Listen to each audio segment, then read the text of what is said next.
आज जब पूरा मशरिक़ वुस्ता आग में झुलस रहा है, एक जंग के माहौल से, हालात से गुजर रहा है पूरा मशरिक़ वुस्ता, मिडिल ईस्ट, इस बीच सबकी जबान पर सिर्फ एक ही सवाल है कि आखिर कहां गया मुस्लिम ब्रदरहुड। जी हां, मुस्लिम इत्तेहाद आखिर कहां चला गया? मुस्लिम भाईचारा या इख्वानुल मुस्लिमीन का जो नारा था वो आखिर कहां चला गया? आज इसी को दरअसल हम समझने की कोशिश करेंगे। अक्सर कहा जाता है कि पूरी दुनिया के मुसलमान एक उम्मत हैं और मुश्किल वक्त में एक दूसरे के साथ खड़े होते हैं, लेकिन जब मुख्तलिफ मुस्लिम ममालिक के दरमियान सियासी या फौजी तनाज़ात होते हैं तो हकीकत इससे मुख्तलिफ नजर आती है। और ऐसा ही मंजरनामा इन दिनों मशरिक़ वुस्ता यानी मिडिल ईस्ट में भी नजर आ रहा है, जहां पर कई मुस्लिम ममालिक, कई अरब ममालिक एक तरह से अमेरिका और इजराइल के साथ खड़े हैं। कई मुस्लिम ममालिक ईरान के खिलाफ एक तरह से इस महाज पर डटे हुए हैं। दरअसल मुस्लिम ममालिक एक दूसरे के खिलाफ खड़े क्यों नजर आ रहे हैं? आपसी भाईचारा या यूनिटी मुसलमानों में नजर क्यों नहीं आ रही है? दुनिया के मुस्लिम ममालिक के दरमियान दरअसल फिरकावाराना जो इख्तिलाफ है वो दरअसल शिया और सुन्नी को लेकर एक चीज निकल कर आती है। इलाकाई जो ताकत की सियासत है वो एक इसकी बड़ी वजह बताई जाती है। माशी मफादात भी इसकी एक बहुत बड़ी वजह बताई जाती है। और इसी तरह से आलमी ताकतों के साथ इत्तेहाद भी कहीं ना कहीं इसकी एक बड़ी वजह है। और ये सब जो अवामिल हैं, यह सब जो वजूहात हैं, ये बहुत अहम किरदार अदा करते हैं। मिसाल के तौर पर ईरान ज्यादातर शिया अक्सरियती मुल्क है।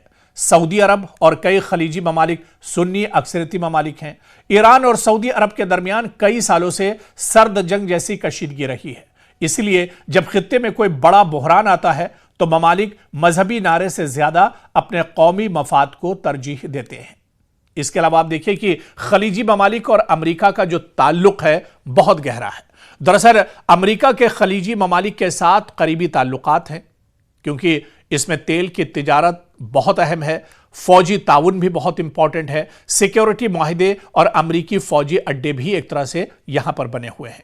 अगर कोई मुल्क अमेरिका के खिलाफ बराह रास्त जंग में शामिल हो तो खलीजी ममालिक फौरी तौर पर इसके साथ खड़े नहीं होते, क्योंकि इनकी मईशत, इनका कारोबार, इनकी तिजारत और सिक्योरिटी का पूरा जो सिस्टम है वो दरअसल अमेरिका से ही जुड़ा हुआ है।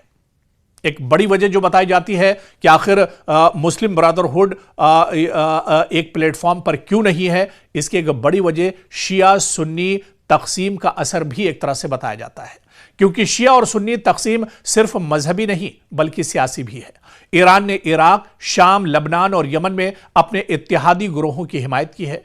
सुन्नी अक्सरियती ममालिक ने इसे अपने लिए खतरा समझा है। इस वजह से मुस्लिम इत्तेहाद या मुस्लिम ब्रदरहुड का नारा अमली सियासत में कमजोर पड़ता नजर आता है। इसके अलावा मुस्लिम ब्रदरहुड यानी आखिर इख्वानुल मुस्लिमीन जो है, आखिर यह है क्या? क्योंकि मुस्लिम ब्रदरहुड की बुनियाद दरअसल 1928 में मिस्र में रखी गई थी।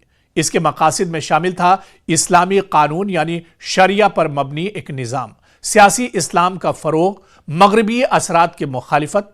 लेकिन कई मुस्लिम ममालिक ने इसे अपने लिए खतरा समझा। मिसाल के तौर पर मिस्र में साल 2013 के बाद इस पर पाबंदी लगा दी गई। सऊदी अरब और मुत्तहिदा अरब इमारात ने भी इसे कल अदम करार दिया। इन हुकूमतों का मौक़िफ़ है कि यह तंजीम सियासी अदम इस्तेहकाम पैदा करती है। और इसके अलावा आप देखिए कि उम्मत यानी मुस्लिम यूनिटी यानी पूरी मुस्लिम दुनिया का एक होना एक मजहबी तसव्वुर है, लेकिन अमली सियासत में आप देखिए कौमी मफाद दरअसल पहले आता है। ताकत का तवाजुन अहम होता है, माशी मफाद को तरजीह दी जाती है। इसीलिए जब मुस्लिम ममालिक आपस में टकराते हैं तो मजहबी नारा दरअसल पीछे रह जाता है। और नतीजा क्या होता है कि मुस्लिम दुनिया एक जैसी अब नहीं है। जिस ब्रदरहुड की पहले बात होती थी वो ब्रदरहुड, मुस्लिम ब्रदरहुड या मुस्लिम एकता और यूनिटी अब एक तरह से नहीं है, बल्कि मुख्तलिफ सियासी निज़ाम, मफादात और नज़रियात पर यह मुश्तमिल है। फिरकावाराना और इलाकाई सियासत इत्तेहाद को दरअसल कमजोर करती है। आलमी ताकतों के साथ ताल्लुकात भी फैसलों पर अब असरअंदाज होते हैं। कई इस्लामी ममालिक इजराइल के साथ खड़े हैं, कई इस्लामी ममालिक अमेरिका के इशारे पर काम करते हैं और कई इस्लामी ममालिक जो आज भी दरअसल ईरान जैसे मुल्क जो आज भी दरअसल दुनिया की जो सुपर पावर है उसके सामने इन्हें झुकना गवारा नहीं है। और यही वजह है कि आज जो मुस्लिम ब्रदरहुड है, जो मुस्लिम यूनिटी है, दरअसल बिखरी हुई एक तरह से नजर आती है। और यह इत्तेहाद जिसके लिए कभी मुस्लिम ब्रदरहुड या मुस्लिम यूनिटी का नारा दिया गया था, वो महज अब सिर्फ एक नारा रह गया है, यह सिर्फ एक अलामत रह गई है। जमीनी सतह पर इसकी अब कोई हकीकत नहीं रह गई है। और यही तमाम अवामिल जिसका हमने अपनी इस खबर में दरअसल जिक्र किया है, यही तमाम चीजें दरअसल मुस्लिम यूनिटी को एक तरह से कमजोर करती है, या यह कहा जाए कि दुनिया के नक्शे पर मुस्लिम यूनिटी अब ना के बराबर ही एक तरह से नजर आती है।